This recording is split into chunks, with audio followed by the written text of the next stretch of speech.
Yo, yo, yo, no maniacs. Welcome to the show. This is Nomad Live, all Bears all the time in conjunction with Sports Zone Chicago and the SuperBack, Shawn Sierra. And my trusty up there in the top corner, Keith. Hopefully we get Kedz in here later on, maybe not. I don't know. But interesting stuff to talk about today. Welcome to the show, everybody. I see Chicago Pro Sports Essential Fan, Yeshua Reigns, Greg Smith, Smitty, Doug Dyer, PZ, Cornelius Squalls, Mitch Osborne. Let me see. Mike Davison, Jermaine Mitchell. Anybody that's in the chat and new to the show and you're haven't subscribed to the channel, please do that. We would much appreciate it. And welcome to the family. But fellas, man, hey, look, it's a bunch of stuff to talk about, man. It's a bunch of movement and free agency, new names getting on the board every minute. I wish I could be scrolling on Twitter right now, but if you are sitting around and you don't have a whole lot going on right now, it'd be nice if you can keep your eye on Twitter for us. Anybody in the chat and let us know about any news coming out. Be grateful to you for doing that. But fellas, one thing that I got to start off with, man, and I didn't tell you this in the back, Keith, but it just came to my mind as I was talking. A picture came out, on social media showing Flus and Matt LaFleur sitting next to each other at I don't know, it was a Marquette game. Okay, yeah. And so apparently he's taking his daughter, from what reports are, he's taking his daughter on college tour, visiting these campuses. And I don't know how LaFleur ended up there. But what bugs me is, people attacking the guy for sitting and being a human being with one of his colleagues in the off season.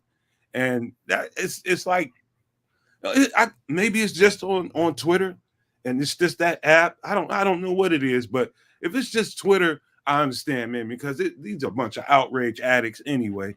They move from outrage to outrage, but it just something about that just rubs me the wrong way. Like, they can't be human.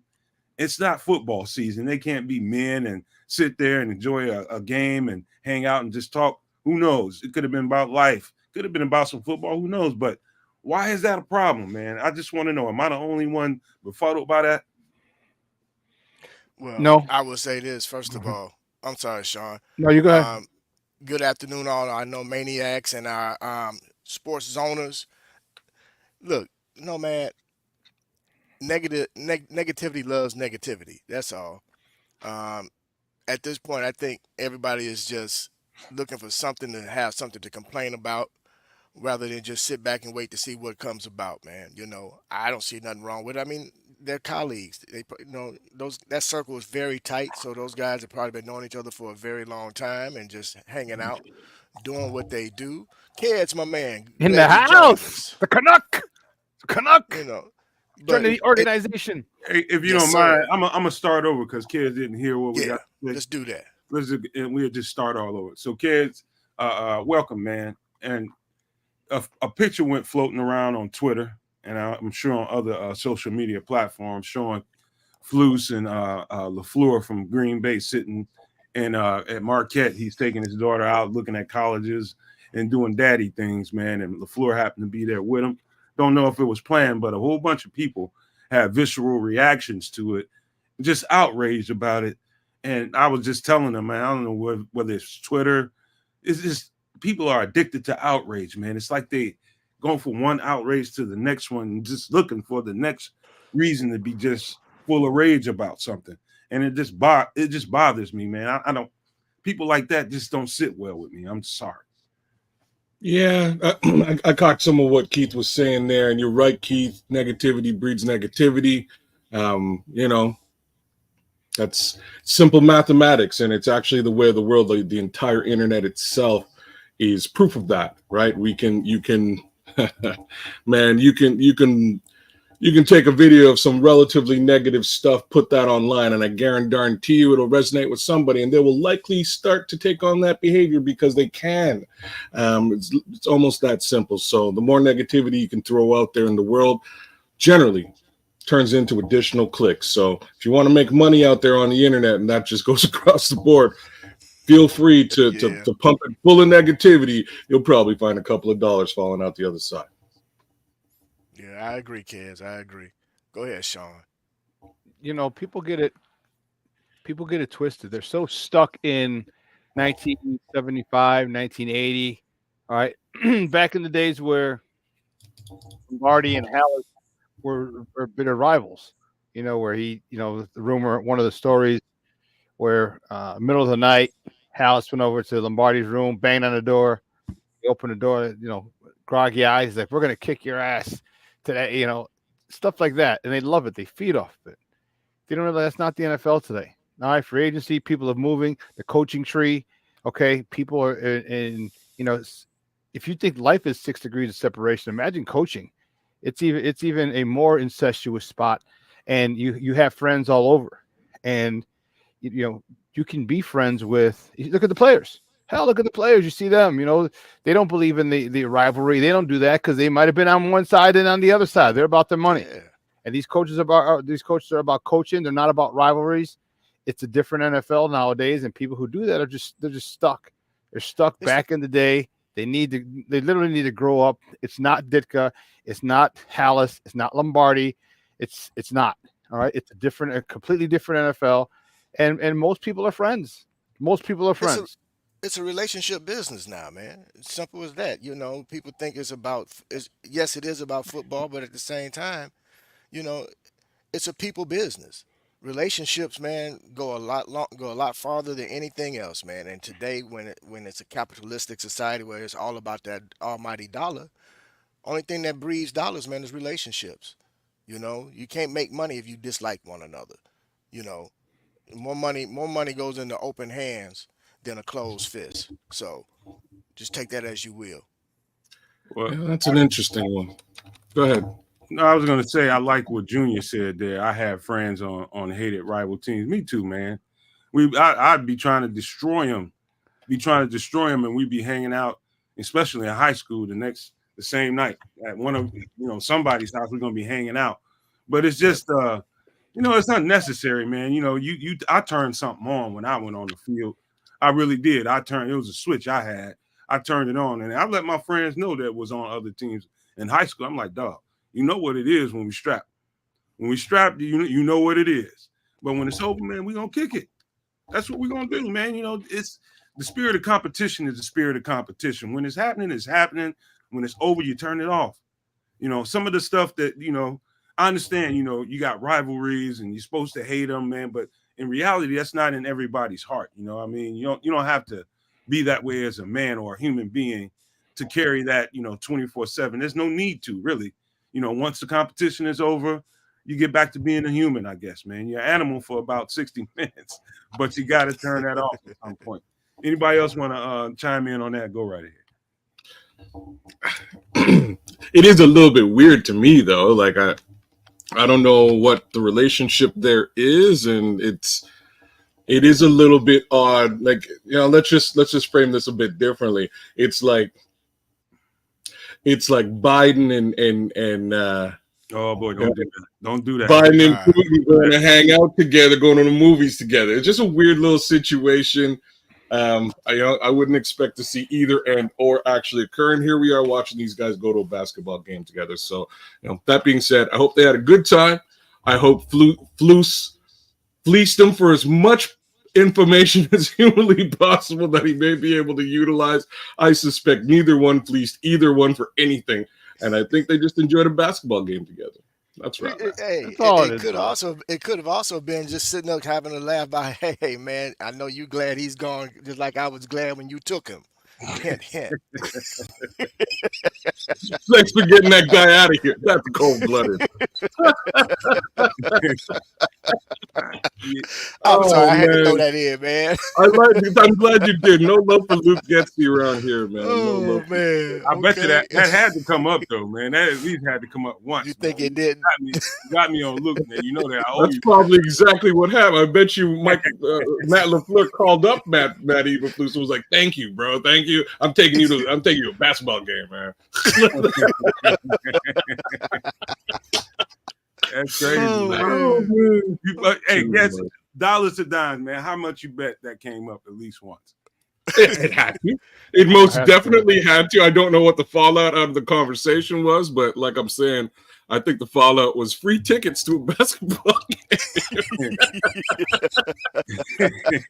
Oh man, jeez. Hey kids, I might need your hand, man, because Brian, something's going on with his computer, man. So I'm doing the chat, and when Okay. I'm talking, just look out for me a little bit. Okay. But All right, let me slide into the next subject because you know I believe once a bear, always a bear, no matter how good or bad you performed here. I believe in that, but you know everybody may not share that sentiment.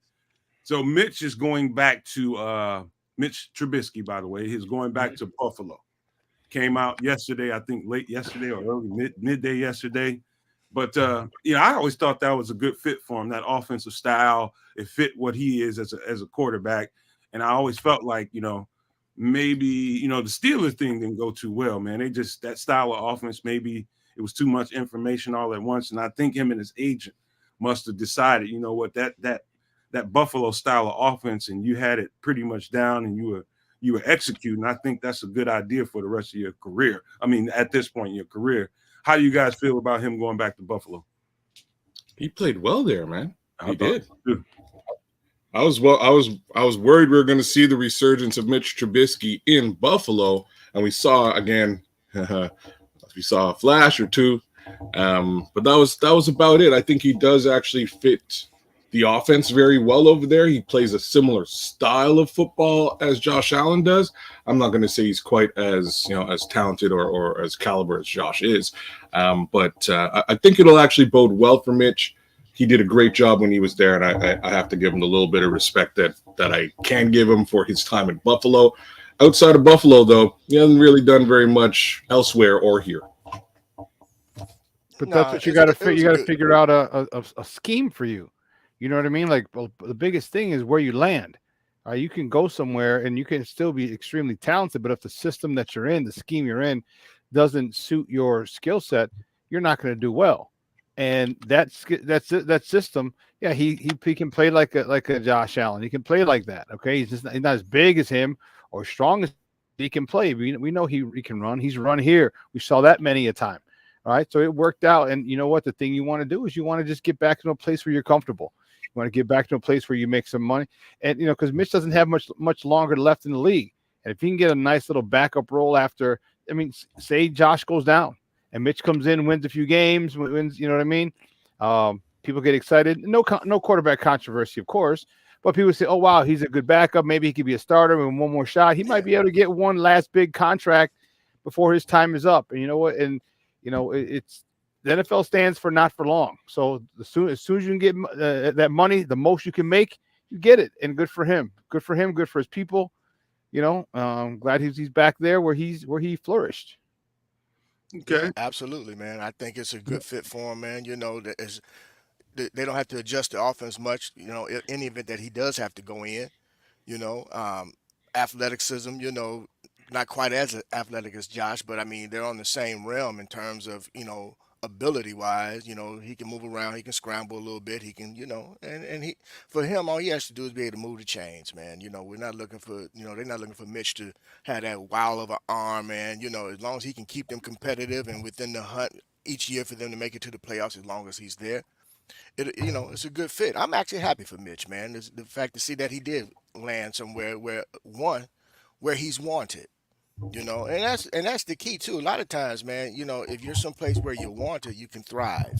And that seems to be a place where he has thrived in the past. And I'm happy for him, man. He's a new dad and everything as well. So it's about his future and being able to keep food on the table, man. So big ups to Mitch, man. Big ups. I appreciate you for saying I appreciate you for saying that, Keith. Because the truth is, I envy and have no malice in my heart for nobody, no matter who they were and what role they played here.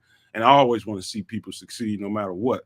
And, I just, he should get the same kind of wishes from everybody. And when things don't go, even when things don't go right, it's worth it as a man and your dignity to show another man or woman, wish him well, man. I do wish Mitch well, man. It didn't work out here in Chicago. That don't mean he's a horrible quarterback and a horrible person.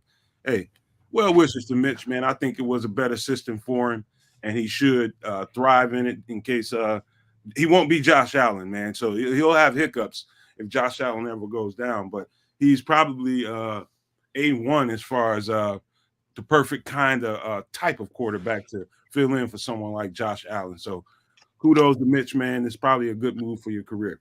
But let's slide on into this next subject line. Justin Simmons, just as we were talking about safeties the other day, just as we were talking about him. And I mentioned him. I remember mentioning him. I don't remember quite what I said. I think we was talking about who I thought were the best two safeties in the league, free safeties. And I felt like Byard was A1 and Simmons was like 1B. I think Simmons might argue with me about who he thinks is the best, but Justin Simmons is released. Kids, I don't know if you could put Spot Track up on a shared screen, but it'd be nice to know what his market value is right about now. Give me a sec. I can do that. But anybody can chime in on that. Go ahead, Sean. I'll let you go. I'll let you run on this one first. Yeah, and we're going to continue to see more people. Okay, we're going to continue to see more people released, more people that can fit. And the thing you want to do is it has to be strategic. Now, how old is Simmons? That's the question. 30 or I think he's 30. Okay, so that's a good guy to get for on a 2-year deal. All right, draft a safety, and this guy is and have him be there for 2 years while the young buck learns from him, because they'll be rotating in and out and so forth. So he'll be able to learn and pick up some nuances, some nuggets from a cagey vet. I think it's something that you should really strongly look into, because you want a playmaker. The biggest thing that you want is you want someone, he's an opportunistic defense. Remember Eddie Jackson was perfect for that defense. All right. The young Eddie Jackson in that defense, that type of defense, was going nuts. So we need another guy like that. And if he can be that dude, man, he could be that dude. And this secondary really won't drop off, because Eddie really hadn't been big play Eddie in a couple of years. So that foot injury hurt him, man. It did, big time, literally and figuratively. So it if you get a younger guy who's still a big play threat, or a big time hitter, like one of the biggest things you want is if you can find a combo, a guy who's a big time hitter who is still a big time playmaker. All right, those are rare. All right, those are very, very rare. But if you can find it, great. If not, then decide if you want a playmaker, or if you want a big hitter, one or the other back there, and then go get your guy. Kids, you want to get into that information you just pulled up there? Yeah, sure. So Simmons is, first thing that jumps out to me is he's 30 plus, 30 years old. That almost alone precludes me. You know what I mean? It puts me in that mode where I'm not so sure they would make a move like this. His price tag, just to make matters similar, is not far off from what Eddie Jackson would have cost us this season. So about the same age, if not. Is he older than Eddie? How old's Eddie? That's a good question. Eddie's 28. No, 28, 29. he's 30. They're both 30. Yeah, 30 and 2 months. It looks like they're born in the same month, to make matters even more similar, right? So I'm actually just going to do this for us too. Oh, we don't have it. There's no. I'd be interested to know, because from my understanding, I think Justin Simmons has been a lot more steady and consistent. He's a lot more durable. Again, the main thing that derailed Bojack, man, was that foot injury, man. Once that foot injury came in, he has never been able to truly recover 100% from that. Well, with Simmons, man, he's a ball hawk as well. He will get down there and thump, but he's been durable. And right now, as I said the other day, it's really about the durability for me. But again, these numbers are way better. Like I just have to sort of throw that out there too. Absolutely. Yeah. So 3 interceptions to the 1. 12 games played Eddie Jackson versus 15 for Justin Simmons last season. Clearly more snaps because of the more games played, but literally doubled the amount of tackles. And that's the one thing that we all circle that. You know what I'm saying? We all had a bit of a problem with Eddie on the tackling. He'll get down there and thump with you, man. You know what I'm saying? So to have a guy next to Briscoe that would definitely throw his body around and thump you, it's just something else to think about, man. Those receivers got to be mindful. out there. And if you if you know don't that mind, you got somebody that's going for that ball, get it. Keith, if Go you don't ahead, mind me Nomad. interrupting you real quick, PZ No, go makes ahead, a bro. good point, man, because I've thought that for the last couple of years. I do really think PZ says that Simmons was arguably the best player in Denver. I would tend to agree with that, man. I think he's the most talented player on that team, to be quite frank with you. And they got some pretty good talented dudes on there. Oh yeah, So I I mean just he helped a kid from here, man. One of the boys that I've been knowing, man, since elementary school, man. Caden Stearns, man. He helped him acclimate and become a real pro there, man. So definitely, bro. Yeah, Simmons he can ball, man. Sean, what's your I take? just want to, yeah, go ahead, Sean. Oh, I'm all with it, bro. I don't. Yeah. I said my piece on him. I don't got to repeat it. I don't got to be redundant. You know what I mean? He's a good fit, man. He's a good fit. He's a thumper. He's exciting. He's a playmaker.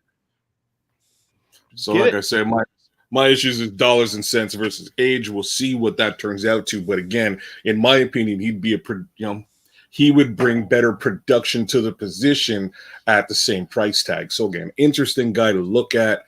I do want to touch on this though, since we're talking about the Broncos, and we just finished kind of touching on the Buffalo Bills. Both of these teams are in cap hell. Pardon my mouth. They're not in good places with the cap. A, because of Stephon Diggs in Buffalo. B, because of Russell Wilson in Denver.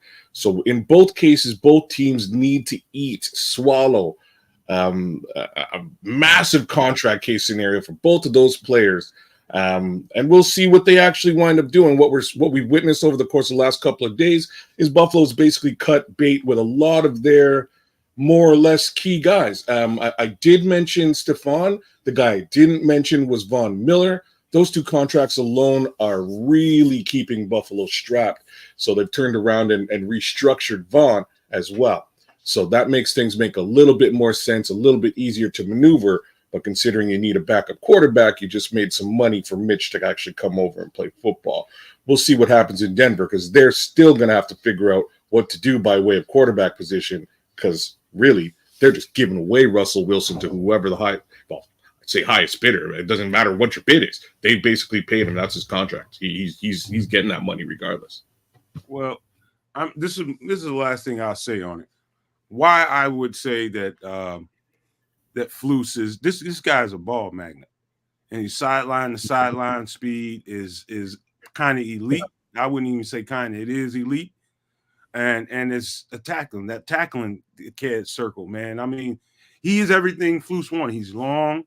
I think absolutely they take a look at it. What they do with it and how it comes out, I don't know, but I think you definitely kick the tires on this to see what kind of price range you can get him in here at.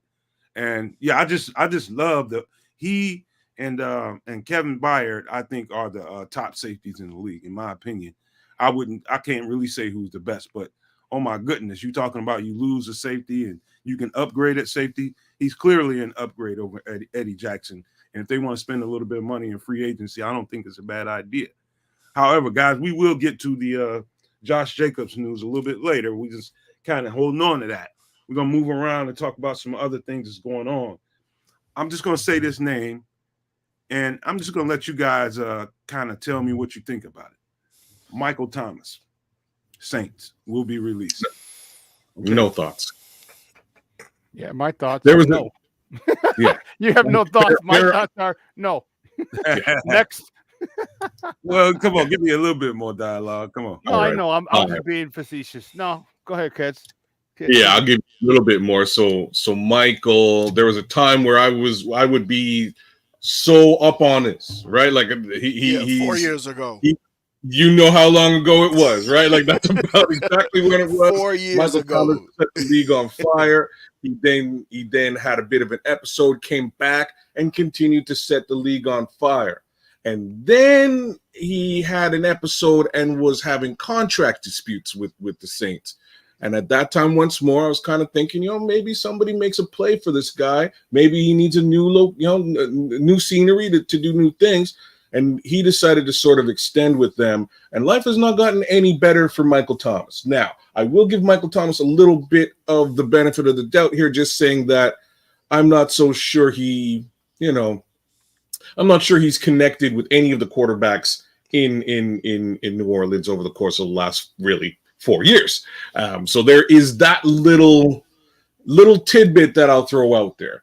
Now, Jackson Smith and Jigma goes out there, he catches football, so I don't really see it. I wouldn't, and I believe he's probably 30 as well. I'll determine that. 31. Yeah, man. I would turn 31 March 3rd.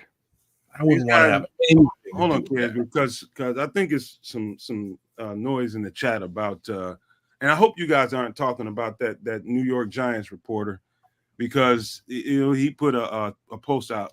Chris and I looked at it. If that's the one you guys are talking about, Chris and I looked at it before the show, and it appears to be a parody account about the Giants moving up to trade for the number one. I don't know. I didn't see any credibility there. The number one spot. So this is what you're talking about here. Yeah, just somebody keep an eye on that. I don't know. Yeah, that guy Wesley. I think it's a troll account. But for all I know, I could be wrong. But from what we can discern from what we looked at, me and Chris before the show, it looked to be a parody account. But I digress, fellas. Back to Michael Thomas. Yeah, there's really nothing to get back to there. I'm just saying. I got a different take than you guys, but I'll let y'all go first. No, he's old. He's old. He hasn't really done much, and that's okay. You know what? It's father time. That's the life of the NFL. All right, and you really haven't. And hopefully he's cashed in on some of his contracts, but he's not some guy that I would want a roster spot taken up for. I don't know. I just don't. I think his time is come and gone. Like I said, I hope he maximize it. Okay. But now it's on the back end. Like, for me, it doesn't make sense. Yeah. Unfortunately, I think the injuries wiped him out first and foremost. But age now, and the question is, does he really want to play football? 31. He just March 3rd. He just turned 31. My bad. Sorry, man. No, it's problem. No problem. I mean, the question really comes into play, besides the injuries and everything that took in place, but does he really want to play football now? It might be a time, man. He does. The one thing you can look at is he hasn't played a lot of football. So if that fire is still there, then maybe his body can hold up for another couple of years. But I wouldn't put him on the roster, man. I'd much rather go for somebody younger or somebody else that's out there. He was productive when he was productive, but I don't see a spot for him with us. Well, Kid, you about to say something? Go ahead. No, I'm moving on to other things. So you can I'll let you finish up on Michael Thomas. All right, you can grab the chat for me. Here's my way of thinking. I think I've been kind of paying attention to him the last couple, 2-3 years, with the injuries. And, he's been trying to finagle his way out of New Orleans for quite a minute, man, ever since Drew Brees left there. And I kind of know just from having friends how stuff like that goes. Once a team is soured on you, once you soured on the team, they come up with every excuse not to play you, or you come up with every excuse not to go play. And I think that's been the case for Michael Thomas the last few years. And his you can't take 31 off the board. He's 31. You can't take that away. That's old for a receiver. However, the price, he got top money for a minute.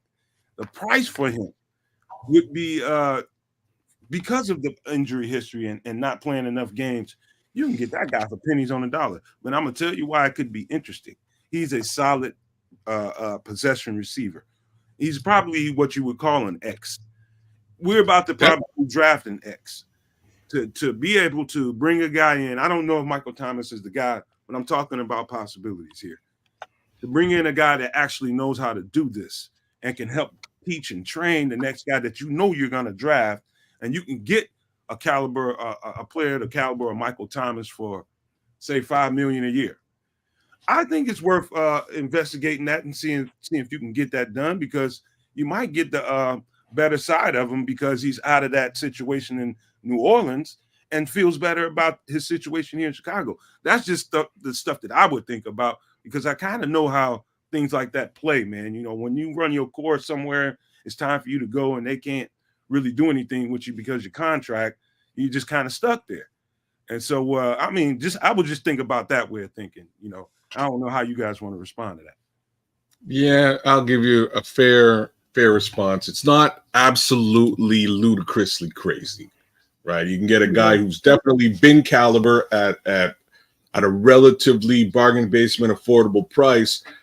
You know, I wouldn't argue with him being, you know, on the roster at 5 million, 6 million, but outside of that, you know, I'm looking at other people to really boost up this offense. But he wouldn't be a bad guy from a depth perspective to have on the roster. Anybody? No comment. Well, you gotta have some kind of comment, man. I know we just went around the horn. Man. You don't have to.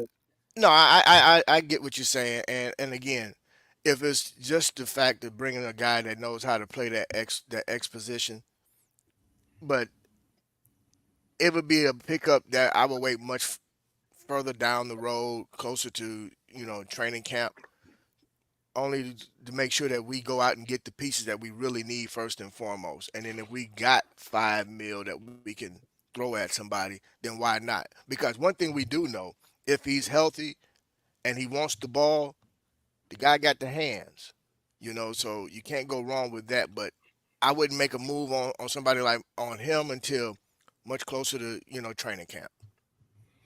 Yeah, that's perfect. Much closer to training camp. Hell, even in training camp. Yeah. All right.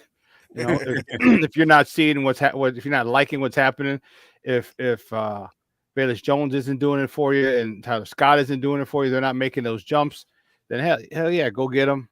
And you know, again, he's a rental. He's a year, you know, 1 year guy, veteran minimum, like Billy Ocean up there said. It can't hurt. All right, he's a tall. How tall is he? He's a tall dude. He's a guy that you definitely would love to, you know, kind of like my guy that they didn't use right, N'Keal Harry. We won't go there. That's exactly who. Like, that's a really good. It's not a good comp, but like situational comp, right? Like he's got he's got the length, the speed, he's got everything you want in an X receiver. He's played it at a high level. He also's got the pedigree, man. That's Keyshawn Johnson's nephew. So it's not like he don't know how to ball. He's 6'3", so perfect. 6'3". Yeah. That's a guy, you know, that I you know, Nomad used to give me a hard time about N'Keal Harry, but there's certain people that do a certain thing. They could be a one-trick pony, and that's okay. That's okay. You know, when you have when that one trick is when all you need, just call on him for that one trick. And you know, it worked with Mark Anderson, okay, back in the day with the Bears. All right. There's people, if you use people properly, okay, you got to give them a role. All right, I'm not asking him to come 1,300 yards. No. We got DJ Moore for that. He's not great at anything, but good at everything. Right. So he's the kind of guy, you know what, with him, like, all right, it's 3rd and 8. I need you to get 9. Boom, he got it. Or 8.5, steps out of bounds, keep the chains moving. Those guys are invaluable. You can't put a price tag on those guys who know how to get you 8.5 when you need 8.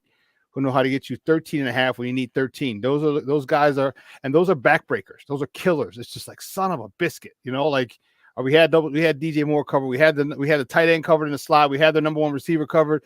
We had the running back swinging out of the back. Oh shoot, this guy got it. You know what I mean? Those are just backbreakers for a defense. Emotionally, psychologically, they're backbreakers for a defense. So yeah, if you know, again, don't think about it. I would see how he if there's any market for him. You know, the closer you get to training camp, you know, and then maybe say, hey, listen, we'll probably call you in training camp. Like I said, it's way too early to even be thinking about someone like him. Hold tight. Just hold a second. Let me hit this station ID and we'll jump right back on the other side. All right. The best Chicago Bears content anywhere. Catch Nomad live pregame 1 hour prior to kickoff, and Nomad at night postgame, and every Friday evening at 7 p.m. Central on all the most popular streaming platforms. And only on the Nomad Network. That is right, people. Hey, thank you guys for all the support. Everything you do for us over here at the Nomad Network, everything you've been doing for Shawn over there at Sports Zone Chicago, we really appreciate it. It doesn't get lost on us, man. We appreciate the love because love loves love, right? And so keep it up, man. Anybody new to the show, anybody new to the channel, make sure you subscribe. And if you have not, I'm sure we don't have anywhere near as many likes as we do people in the chat. So please pause for a second and go hit the like. We will really appreciate that. And if you have not subscribed to the channels, both ours and over at Sports Zone Chicago, let's do that. But Keith, I interrupted you, my guy. Go ahead and take off with what you were saying. No, what I was getting ready to say, I just really wanted to highlight on something that King Booker World said, which is true. You know, we've harped on, you know, the ineptitude of Getsy, but I think moving forward, outside of the OC getting things in order, the real MVP of the offense is going to have to be the on far as Bears coaching is the wide receiver coach, because we've had poor wide receiver play for quite some time now. You know, DJ Moore was successful because he is just quintessential pro and he just knows how to play the position. You know, but you know, when we've had probably one of the fastest wide receiving cores, and none of our guys could get separation. And I don't think that's necessarily about talent as much as it was about coaching. You know, so we definitely hoping that this new wide receiver coach that we have can get the absolute best out of our wide receivers. So shout out to you, King Booker World. Thank you a lot, brother. So let me slide into this next topic here, man, because you know, I ain't gonna say have, I'll say about a small percentage of the fan base has already in their head mentally moved Justin on out of town. They've done that in their own headspace. Yep. And nobody not knowing anything about what's going on. But I tell you what, the opportunities of where the sending in your headspace is dwindling. I'll tell you that much right now. Why? It's because Russell Wilson and the Pittsburgh Steelers have mutual interest, and he is on his way to Pittsburgh as we speak to meet with the Steelers. And so let's just touch that, guys, because that was one of the so-called trading partners out there for Justin Fields. Now they're interested in Russell Wilson. What does that tell you, kids? So here's what it tells me overall. This game that is being played. This game that is being played has a positive and negative effect. Positively, it may increase the value of your number one pick if that's something you're trying to trade. Over time, the longer that you wait, it will negatively impact Justin Fields. It's like a sliding scale, right? So either the trade value is hot and somebody pulls the trigger and they do it, or they wait you out. And that's actually where we are now. We're in wait out season right now. So if the consensus, and this is sort of the opposite of what I've been seeing, because it's now starting to have the opposite effect.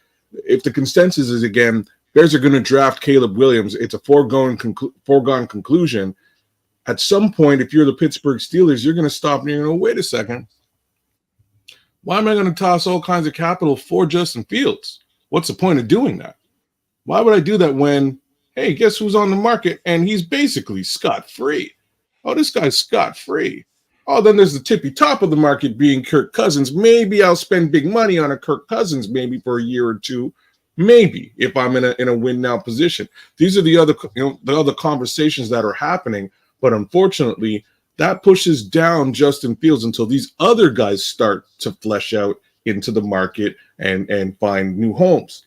So it's a bit of a double-edged sword. The game that Ryan Poles is playing, it's a brilliant game.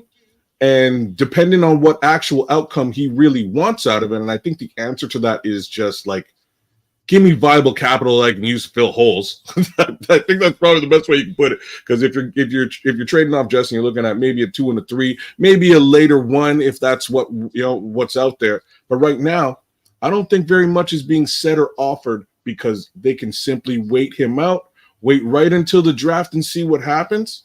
I'll give you one more piece to all this where Ryan Poles can still win, but it's questionable now.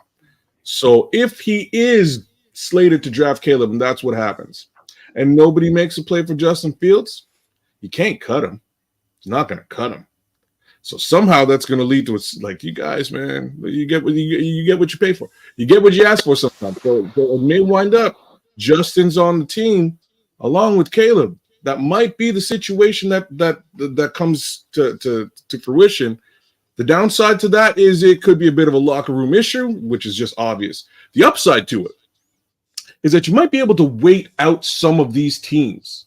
Couple of weeks, couple of months. People get hurt, quarterbacks go down. They may be in a desperate situation out there. Somebody might be desperate and may then make a move to give you some capital for next year. But you're leaving a situation where your incumbent quarterback is still in the building. You're drafting a new quarterback to replace him, and he's now in the building trying to make a name for himself. It is probably the most ugly thing that I could possibly think of. But hold on, Keith. I know you're ready to jump, but hold on 1 second. Kedz eloquently pointed out and explained how he feels about it, but I'll let that finish just to do this. I don't believe that's going to happen, quite frankly, but go ahead, Keith. So I don't believe you interrupted Keith for a fart, but thanks for coming up. I'm glad I'm not that old to where I can keep my train of thought. But no, to piggyback on what Kedz said, this is the thing, man. Sometimes you can outthink yourself, and you can be in a position where this. First of all, it's not so much about the person when we're talking about this number one pick. Everybody keeps talking about Caleb. It's the value of the pick.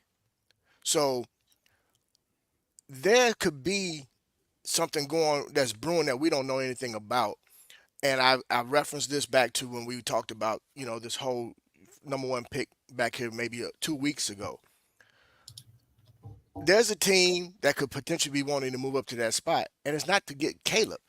It's to get one of these other quarterbacks. And for that matter, at the same time, who's to truly say that the Bears are just that hot on Caleb? That's what the media thinks. You have a chance to truly evaluate a guy, and for the simple fact that he pushed back his one-on-one meeting with them until after the 20th, after his pro day. Now you give them opportunity to really dive into your tape and really evaluate your tape before they have that one-on-one meeting with you to see whether or not you're a match personality-wise. But during that time, they also get a chance to evaluate other quarterbacks' tape. Now, in terms of how it affects Justin, if I'm a team and I know that you have to trade that guy, I'm not giving you no more than a third rounder. Simple as that. Why would I give up a number one? Why would I give up a first round pick when I can go get a young quarterback and pay him on the rookie contract? So I'm not giving you that. And then I'm not giving you a high 2 or a mid 2 because first of all, I know you don't have any 2s. Okay. So the best I'm going to do for you to help you, because you want to get rid of the guy, I got a 3, maybe a 4 for you. And I'm not giving you a pick next year. You're going to get the 1 pick for this year, and that's it. Because, again, you have to get rid of the guy. You want to move the guy. So I'm going to give you the absolute bear that I'm willing to give up off of, which is probably a third round pick, to take the guy, knowing that I'm getting a steal because I'm looking to come and thump you every time I do because I got the guy that you all turned your back on. So, truthfully honest, if I'm another team right now and I'm in need of a quarterback, first I'm going to check and see who's available on the free agent market, whether it be Russell, whether it be Kirk Cousins, and after that, yeah, I'll offer you a third. If you don't want to accept the third, then hey, you keep Justin and trade the guy and draft the guy that everybody is forcing you to draft. It's just that simple. But I'm not giving you no more than a third round pick. And the longer he waits, that pick is going to drop down to a 4th. One thing. I'm sorry, Shawn. One thing I always say this, man. We individually would think of how we think, but I always try to think in terms of what's reasonable in the heads of a team, even though we don't know what the hell's in their minds. But that's just the way I like to speak to it. But I just had to throw that in there, Shawn, before you go, because I just don't know, man. Third, second, I'm not trading Justin at all, number one. but I think he's worth the first rounder. I don't give a damn what nobody says. Go ahead, Shawn. I'm not trading Justin either. I don't think he's being traded at all. All right, I haven't wavered on it once. It's been like that since the end of the season, since all this nonsense started. All right, this is all just a negotiating ploy. It's all just he's trying to drive up the value of the number 1 pick. And people are saying, well, the value of Justin's going down. Well, actually, no, because he's not trying to trade him. In my opinion, I don't believe he is. So it doesn't matter if people are going to offer him a 1 or 2 or 3 or 4 or 5 or 6 or 10. He's not. I think he's keeping them. Okay, I think that he's done too much with this team. I think he's developed the trust, and he's really entrenched in this team. And people say, well, an upgrade. I don't know if it is an upgrade, and here's why. When you get a good coach, which we finally have for Justin, watch how that changes. Watch how his footwork changes. Watch how his passes come out on time. His passes come out in rhythm. Okay. Watch how all that changes. And all of a sudden, all those things that people worried about before and complaining about, that changes. All right. People don't understand how important coaching is. People don't, but we see it all the time. I don't understand why because it's selective hearing. Because I mean, it's coaching, it's mentoring, it's whatever it is. Because in your job, we've all had people who, in our job, who maybe not started off good, but the boss or one of the managers kind of took them under their wing to make sure they did well. Well, guess what happens? You get better. All right. And these are things that Justin is it's not like Justin's a scrub. I mean, the funny thing is people act like Justin's a scrub. I know. Like this guy took his college team to the national championship 2 times. He was out 2 years in a row. He took him to the college football playoffs. All right. And so I can't say the same thing for Caleb. If you're a generational talent, okay, then you need to win games that you should lose. You need to win a couple of those games. Because I saw Barry Sanders win games by himself in college. I saw Michael Vick win games by himself in college. I didn't see Caleb win games that he should have lost by himself in college. This is when you talk generational. This is what, if you're a generational quarterback in the NFL, then beating a team that's better than you in college shouldn't be an issue. You didn't beat a ranked team last year at all. There should be one. Yeah, you played a couple of ones. I mean, 24, 22, 24. You know what I mean? Maybe even 15. But still, one of those teams you should have been able to beat. So I'm not there. Justin is that dude. Get him some coaching, and man, oh man, oh man, I'm telling you, it's game, set, match. And all these people are going to look stupid when they want to start coming cheering for Justin Fields when they've just disrespected him. Like, you can criticize them all you want. I have no problem with people criticizing him. But when you disrespect them, that's the issue. You can sit there and say, well, his numbers in the fourth quarter haven't been good. His fumbles, he fumbles a lot in the fourth quarter. Okay, good. But then let's look at the progression. Let's look at the last 5 games, last 7 games. Okay, much different story, which means he's on a different trajectory now. You can't judge me for what I did 2 years ago. Can't judge me for what I did last year. Judge me for where I'm going. See, look at the whole body of work. Don't just take don't just say, oh, well, he fumbled. His record is 10-28. Well, you know what? His last 7 games he was 5-2. So funny how the record counts when they try to apply it to him, but nobody wants to hold the fact that, he got dumped into a dumpster fire out the gate, and then they'll say it. They'll say it, Keith. They'll say it. They're like, oh, has he been given a fair shot? No. Well, then how can you say he sucks? How can you say, you know what I mean? Like, they'll admit, they'll say get rid of Justin, and they'll also say in the same breath, yeah, he hasn't been given anything to work with. But Shawn, doesn't make sense. I gotta hold you on that one, brother. I agree with you 100% because the only ones that's saying that he sucks are the ones that's in Chicago, the Chicago fans. Everybody else is sitting around rubbing their hands saying, please be stupid enough to trade him because now we're gonna thump everybody and we're gonna go ahead and march our ways into the playoffs. We're the only fan base that seem to think that we know what a real quarterback looks like. And this is the first time that we had one that's been under center for more than 2 seasons. Wake up, Chicago fans that wants to get rid of this kid. Wake up. Let me if you don't mind grabbing the chat, kids, please. Gotcha. I'll tell you something, man. It was a guy talking to me yesterday on Twitter, and it was basically this conversation right here. And here's the thing. everybody, I keep seeing it in the chat. I keep seeing it on Twitter. Everybody, when you got stats, when that's all you have for the conversation, when you have stats as your argument about why Justin Fields isn't good enough, why we need to draft Caleb, I'm just telling you for now, don't waste your time talking to me. I'm just going to blow you off. I know to blow you off because you don't know what you need to know. I'm not going to be disrespectful to you. I'm not going to put you down in any kind of way. I'm just going to blow you off. Why? Is because, you're looking at the record. You're looking at he doesn't consistently throw over 200 yards a game. All that kind of stuff. You want to point to that kind of stuff. Fine and dandy. But you want to impress me.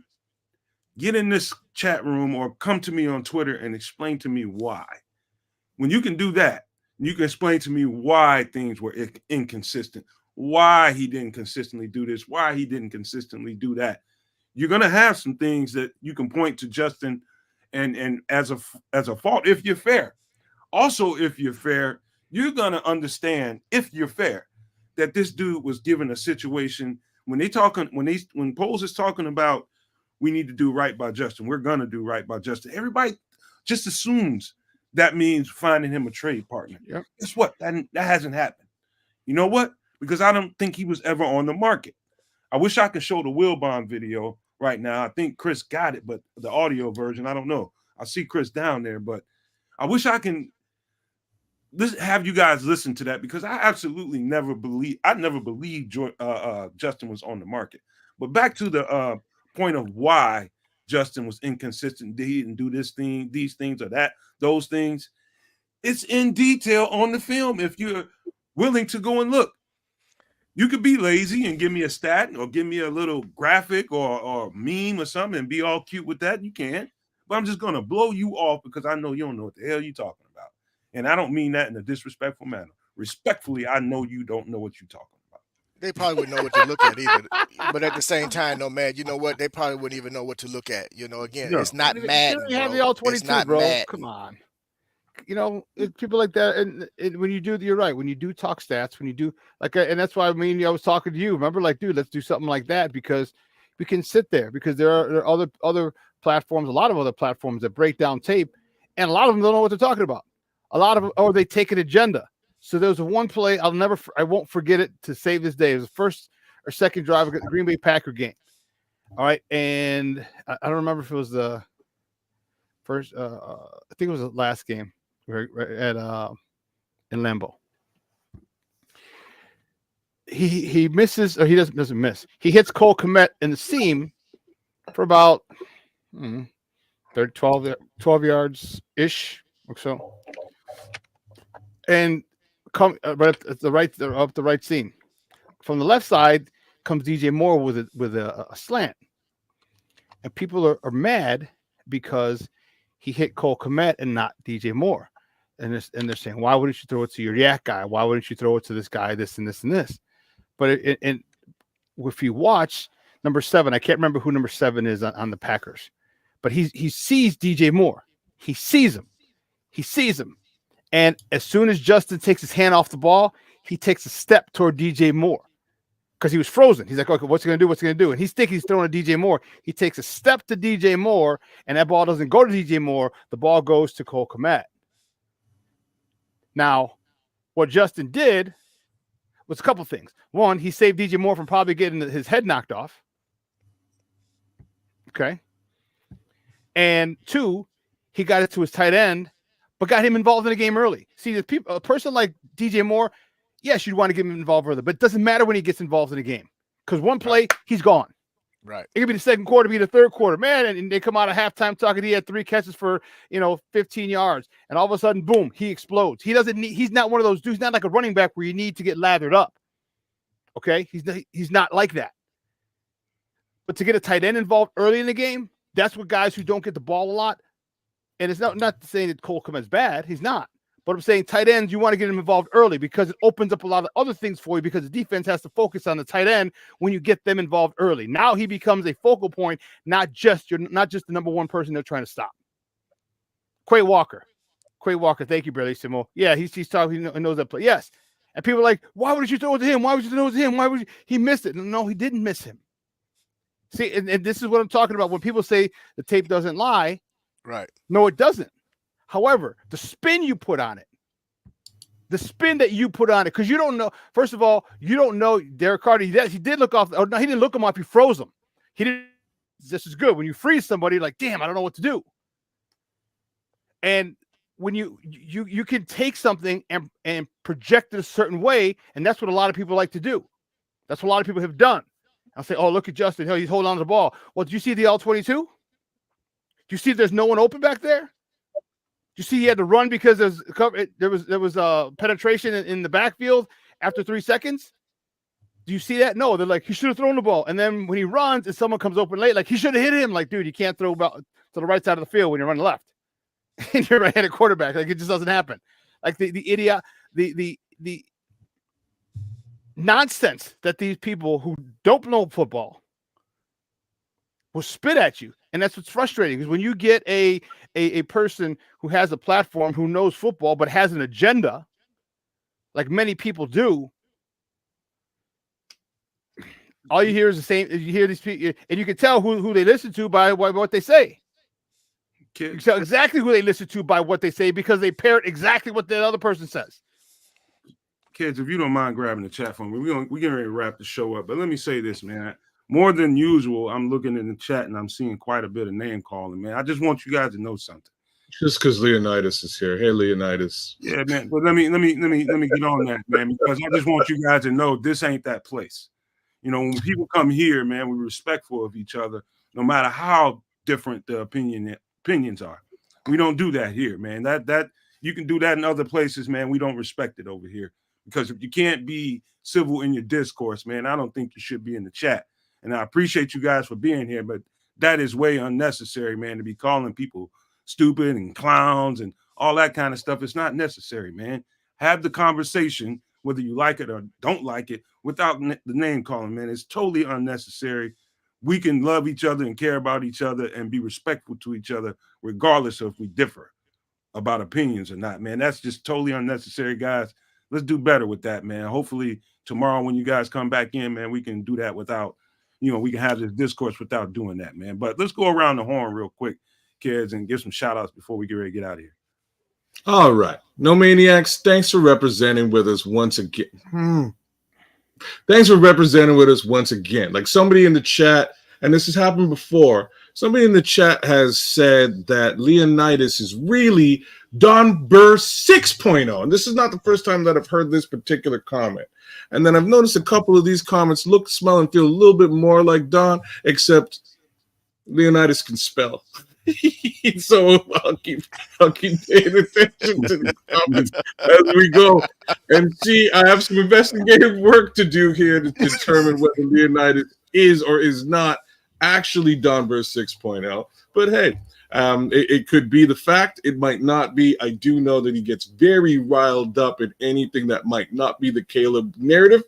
Very riled up. So, all the no maniacs out there, don't take Leonidas's don't take him too personally. His comments, they tend to hit people personally. So take it with a grain of salt, as George McCaskey would say about Olin Cruz. There you go. In any event, Calvin Swanson, Leonidas, Armando Jr., Patty Laura. I didn't see you today, but I'm giving you love anyways. PZ, FLA Bears fan, Florida Bears fan. What's up, Illinois Jones? Bear with me. Gucci Finesse, Notorious TBG, keeping Leonidas in check. Hair Bear, good to see you, my bro.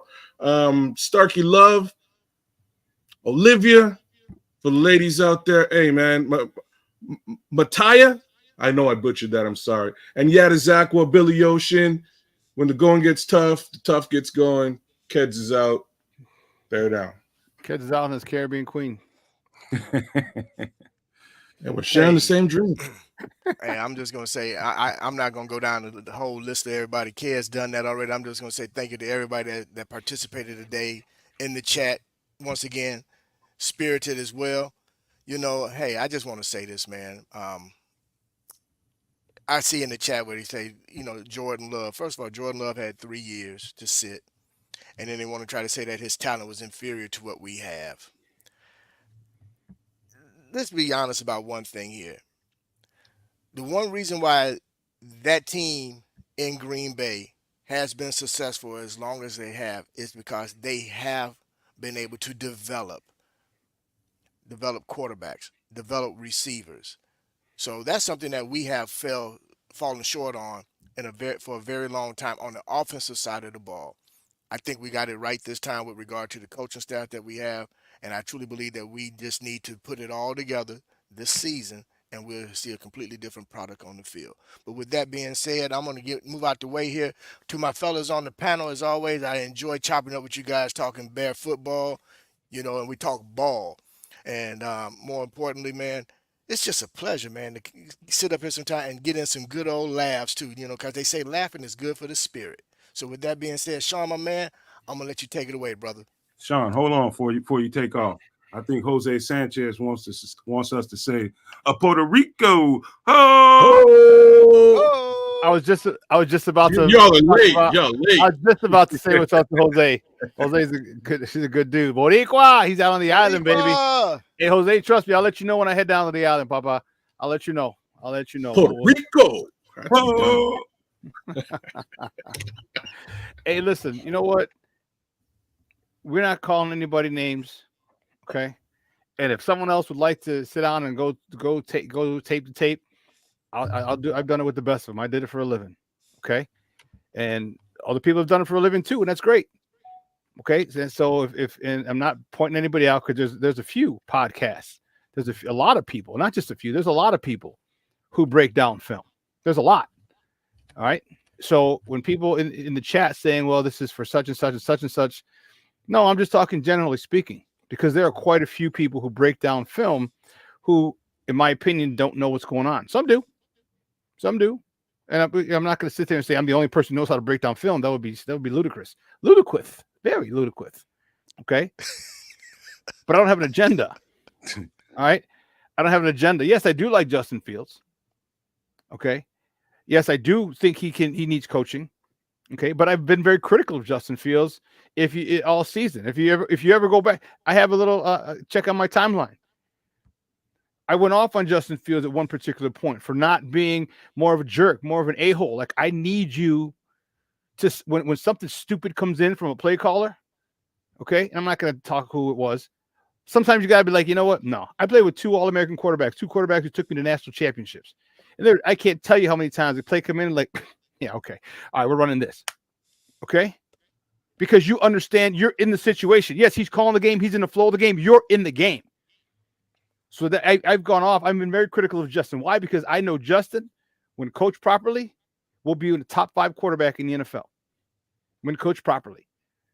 And that can be said about a lot of different people, at least top 10, but they're just not in the right situation. And that matters. Coaching, hashtag coaching matters. So if we got the guy, which I think we do, you keep Justin Fields, you coach him up. And just watch. I'm telling you, just listen a little. You watch his tenure with Getzey and how he takes that left foot is the first step back, and it kind of throws it all off in rhythm. And then go watch his rookie year when he drops back with his right foot as his first step back, and you'll see how all his throws are on time, rhythm. Okay, when he's with Nagy, and we can say a lot of crappy things about Nagy because he deserves them, but damn, he sure as hell got some of the fundamentals down with Justin Fields. So just watch these little things. These are little things that people like, that football people understand and notice. The average Joe doesn't notice these things, right? Because you've never had to. That wasn't your job. So yeah, anyone want to break down film? You want to set it up? Set it up. We'll break down film, baby. We'll get it on. We'll get it on. I had no problem. So I did that for 15 plus years. Okay, ain't no biggie, ain't no thing but a chicken wing on a string from Burger King. Okay, you can get it in. All right, guys, thanks for tuning in. I love it. Sports owners, No Maniacs Unite. I appreciate it. Great stuff. And you guys, sorry.